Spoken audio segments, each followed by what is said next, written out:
Então a estatura do biotipo do americano é muito maior que a nossa. Então se eu pego uma máquina americana e coloco na minha empresa para um operador brasileiro operar, existe uma grande possibilidade de que esse trabalhador não consiga, por exemplo, acessar algumas coisas da máquina por ser menor. Então aí eu estou adaptando o homem ao trabalho, ele vai ter que se virar. Se ele não alcança um determinado manete ou algum joystick, alguma coisa que ele tenha que mexer, ele vai colocar uma plataforma no chão para ficar mais alto e conseguir acessar. Então ele está se adaptando ao trabalho. A lógica da ergonomia é justamente o contrário. É adaptar o trabalho ao homem. Então, nesse caso, eu teria que adaptar a máquina, criar condições para que a máquina tenha uma possibilidade do trabalhador que tem uma estatura menor que o americano operar uma máquina americana. Tá? Então, basicamente, o objetivo da ergonomia é a adaptação do trabalho ao homem. E utiliza 3 domínios que a gente chama, tá? Um físico, vocês vão ver que é o que as pessoas associam mais à ergonomia, que é esse que eu estou falando, de acessar, né? A minha biomecânica não consegue, o meu biotipo, a minha antropometria, meus dados antropométricos, né? Não conseguem acessar determinados pontos de um determinado trabalho. Então, esse é o domínio físico. Existe o domínio cognitivo. Então, se a gente pegar trabalhos, pessoas que lidam com telas. Então, se eu controlo uma planta, uma refinaria, e eu tenho toda a área da refinaria numa tela de computador. E aí eu consigo acessar, por exemplo, uma caldeira que está a 30 metros de distância, eu consigo acessar de forma remota, está lá na minha tela do computador. Eu toco no ícone da caldeira, abre a caldeira aqui na minha tela, eu vejo quais são os indicadores de pressão, temperatura, e aí eu posso aumentar a temperatura, diminuir, aumentar a vazão, diminuir. Então eu controlo a planta por meio de um acesso remoto na tela do meu computador. O projeto dessa tela aqui, ele precisa ser muito usável, né? Utilizável, que a gente chama de usabilidade. Ele precisa ter uma interface amigável para que eu, como operador, consiga realizar o que é necessário nessa tela de uma forma que não me sobrecarregue cognitivamente. Tá? Então, se eu tiver na minha tela várias coisas acendendo, piscando, som, cognitivamente isso vai ser muito ruim. É como você dirigir o carro, escutando um som ou assistindo uma televisãozinha de LED no carro, tendo que acessar aqui, ainda toca o celular, você tem que atender, sua atenção não consegue ser focada naquilo que é mais importante, que é a condução do carro. Então é a mesma coisa nesse domínio cognitivo. Domínio organizacional é a forma como você organiza as pessoas. Tá? Então, como eu distribuo as pessoas ao longo do tempo, e aí vai ter uma relação muito forte com uma outra disciplina, que é a organização do trabalho. Né? Então, a forma como eu disponho as pessoas, elas vão trabalhar em turno administrativo, que é o normal que a gente tem, começa às 8 horas da manhã, sai 5, 6 horas da tarde, ou se ela vai trabalhar em turno noturno, né? Então a partir de 10 horas da noite. Então como vai ser feito isso? Está envolvido no domínio organizacional da ergonomia. A outra disciplina é engenharia de métodos, ou tempos e movimentos. Tá? Na disciplina, para vocês, vai ter tempos e movimentos, que faz basicamente 2 coisas. Estudo de método, a forma como um trabalhador realiza o trabalho. E por exemplo, vocês têm aula normal, presencial, e agora eu estou fazendo uma aula virtual, um vídeo. Vocês vão assistir esse vídeo. Isso aqui é um método de trabalho. O método de trabalho que está sendo colocado para a gente agora é não ter presencial, então a gente tem que recorrer ao virtual. Então, aqui estou eu realizando ou seguindo um método de trabalho diferente do mais tradicional. tá? Não é que o tradicional seja melhor, até porque a gente está mudando muito, revendo muito nossos conceitos de metodologia de ensino. E análise de tempos. Então, se você pega, se alguém não assistiu, assista. O filme chama Tempos Modernos, de Charlie Chaplin. Então, quem já viu vai lembrar, quem não assistiu, lembre quando assistir. Ele faz exatamente, quer dizer, um pouco disso aqui, uma análise de tempos e estudo de movimentos. Ele não faz, você percebe. Então, o Charlie Chaplin fica apertando numa linha de produção, você tem uma esteira passando, tem vários trabalhadores, e um deles é Charlie Chaplin. Ele fica com duas ferramentas apertando. O trabalho dele é, quando para uma peça aqui na frente dele, ele dá um aperto. A esteira anda, para outra peça ali, e isso numa velocidade altíssima. Ele fica o tempo todo assim, e ele vai para casa fazendo esse movimento, e aí se desdobra uma série de coisas a partir dessa... Ele se acostuma com esse movimento.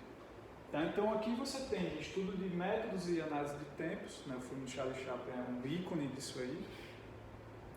Para que eu possa, estudando e analisando o método e o tempo, melhorar a forma de desenvolver o trabalho, ou seja, estabelecer qual é a melhor forma de realizar um determinado trabalho, para que eu tenha uma produtividade mais alta, ou seja, eu produza em menos tempo e ao mesmo tempo eu não produza um trabalho, entregue, forneça ao trabalhador um trabalho que não seja seguro ou saudável. E não estava sendo saudável para Charlie Chaplin lá em tempos modernos. Ele ia para casa com esse movimento na mão, tá?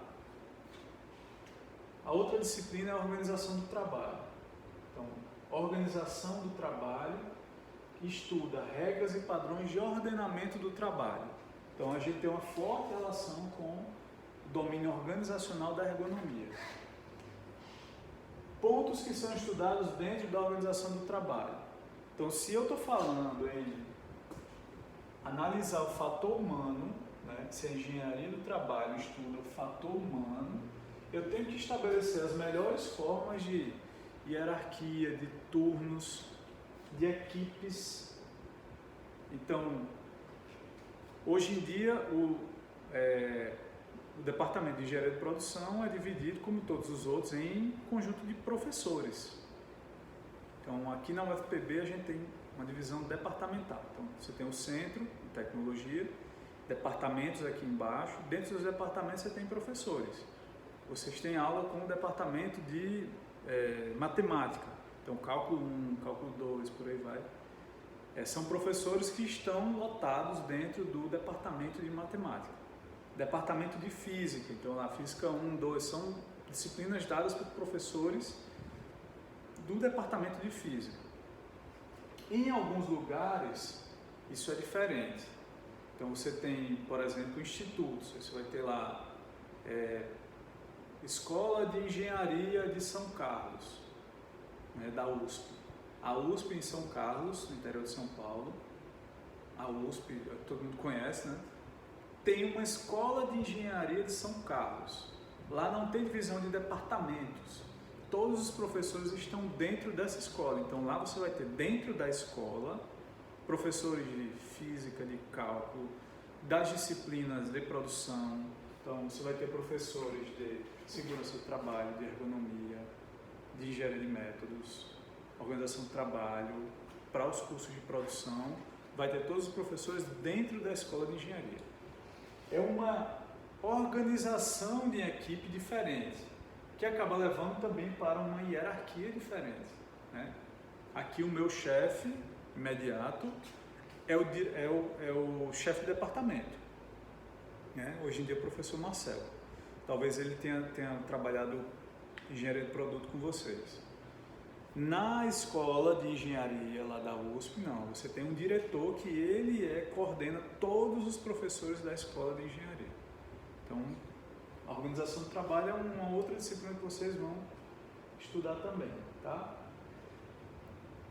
Tendo essas 4 disciplinas, todos esses conteúdos aqui, isso permite que a gente chegue a um outro ponto que é o projeto do trabalho. Moçada, projeto é uma coisa que vocês como engenheiros vão estar imersos a todo momento.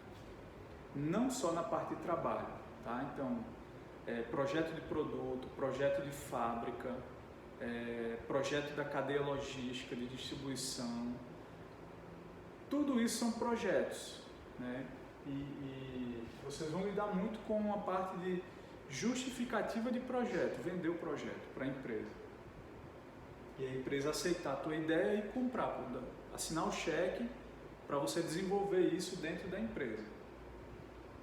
Então, dentro do projeto de trabalho, qual é o objetivo principal disso aqui? Utilizar todos esses conhecimentos daqui para que eu consiga sair de uma situação indesejada, que é uma situação que é insalubre. Insalubre é o que é não saudável à vida, tá? Então, que não é uma palavra exclusiva da área de engenharia de trabalho. Você tem hoje em dia, por exemplo, prédios doentes, né? São prédios que fornecem aos seus moradores um ambiente insalubre, não saudável à vida. Então, prédios que não têm manutenção do sistema de ar-condicionado, que você tem insetos dentro do prédio, que não tem uma troca de ar tão eficaz. Então, são prédios que se chamam hoje em dia prédios doentes. Então, são prédios que fornecem uma condição não saudável à vida, insalubre. Então, eu posso ter isso também dentro de uma situação de trabalho. São ambientes que não estão dando essa condição aqui, de ser um ambiente saudável, ele é insalubre. Uma situação pode ser também perigosa. Então, quando você se você olha para os frentistas, por exemplo, o frentista está a todo momento dentro de uma situação perigosa. Se acontecer qualquer tipo de sistema que gere uma reação em cadeia, que possibilite, por exemplo, fogo ou explosão, ali embaixo você tem tanques, né, vários tanques, com todo tipo de inflamável e combustível, diesel, gasolina, álcool, quantidades de querosene dispostas ao longo do posto. Então ali é um ambiente extremamente perigoso. Existe um controle, né, não explode a qualquer momento, existe um controle muito rígido, mas é uma situação perigosa.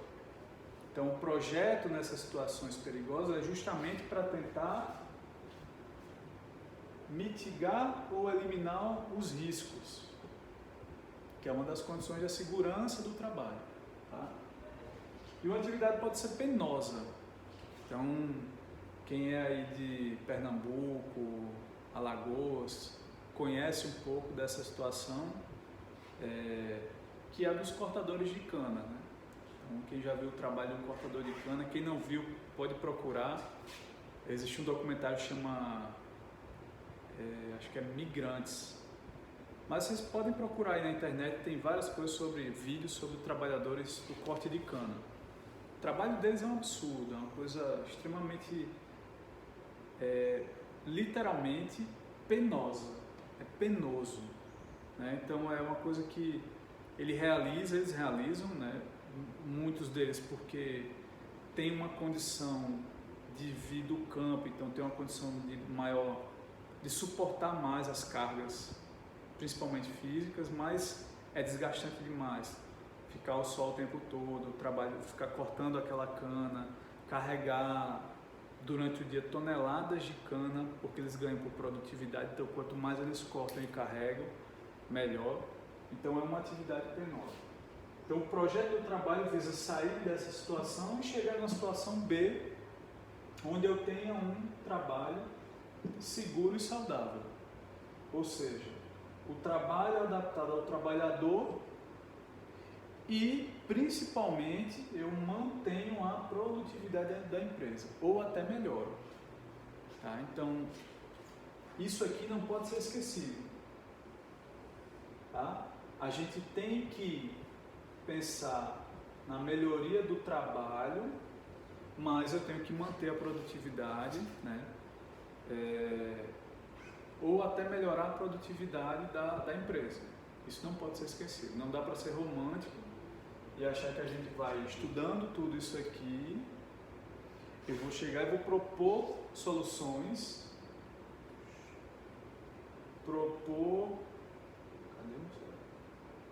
projetos que atendam somente à melhoria do posto de trabalho. Não, eu tenho que ter produtividade em conta, eu tenho que levar isso aqui em conta, tá?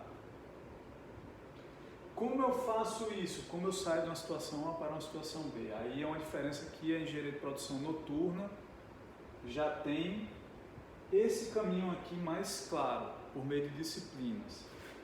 Então eles têm análise e projeto do trabalho, APT 1, 2 e 3. Então eles têm uma disciplina que chama Análise e Projeto do Trabalho, APT. 1, 2 e 3. Na 1 se faz o registro do trabalho. Então eu vou lá observar todas as condições, fazer medição de iluminação, ruído, temperatura, tirar as medidas antropométricas do trabalhador. Toda a parte de registro é feita em APT1. Registrei, ou seja, bato uma fotografia do local, do ambiente de trabalho, uma fotografia no geral, né? Então eu tenho uma visão de tudo que existe no ambiente. A partir disso, em APT2 eu faço a análise do que eu registrei.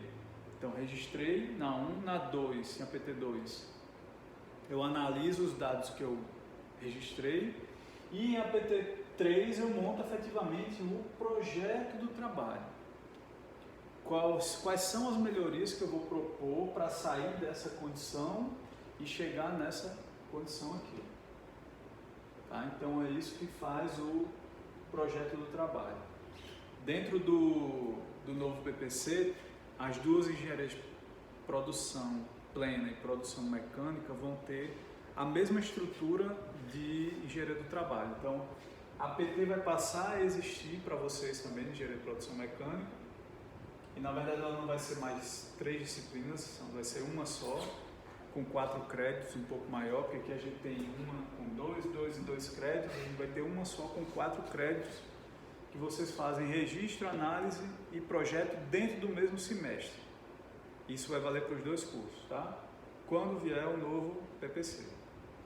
Então, todo esse papo aqui, ó, todo esse conjunto de conhecimentos que estão dentro da área de engenharia do trabalho, eles guardam forte relação com algumas outras áreas da engenharia de produção. E aqui eu coloquei 3 grandes áreas, 3 áreas que têm uma forte relação com a engenharia do trabalho. Então, gestão de operações. Então, quando a gente fala em gestão de operações, a engenharia de métodos está muito relacionada com isso. Todo mundo que trabalha tem uma forma, um método de trabalho. E otimizar esse método acaba impactando na gestão de operações, que eu acho que vocês talvez tenham trabalhado com o Luciano. Tá? Então, a parte de PCP, que é o coração da engenharia de produção, planejamento, programação e controle da produção. Engenharia de sustentabilidade, porque sustentabilidade também tem relação com sustentabilidade social, ou seja, eu não posso ter uma sustentabilidade só verde, ambiental, eu protejo o meio ambiente, mas eu não garanto um ambiente saudável ao trabalhador. Então eu não tenho um ambiente sustentável. Então a sustentabilidade também passa pela sustentabilidade social. O trabalhador precisa ir para o seu trabalho e voltar, se não da mesma forma que saiu, melhor do que voltou. E engenharia de produto, principalmente na parte de ergonomia. Né? Então a questão de pega do produto, ou seja, a melhor forma que eu vou pegar um determinado produto, como é que ele vai ser, a minha relação com ele, na parte do domínio cognitivo, a tela que eu falei, como é que ela vai ser. Isso guarda uma forte relação com o desenvolvimento de produto. Tá? Então essas 3 áreas seriam talvez as áreas que a engenharia do trabalho tem mais relação dentro da engenharia de produção. Ok? Acho que basicamente é isso aqui. Eu vou deixar meu e-mail, é Fábio Moraes com i, fabiomoraesb@ct.ftb.br. Se alguém tiver alguma dúvida, na verdade encontra também no site do departamento, encontra fácil. Se alguém tiver alguma dúvida, algum interesse por alguma dessas áreas, por algum desses conteúdos, basta me procurar e a gente troca uma ideia melhor, com mais calma, né? Com mais possibilidades. Beleza? Um abraço então para todo mundo. Até mais. Fui.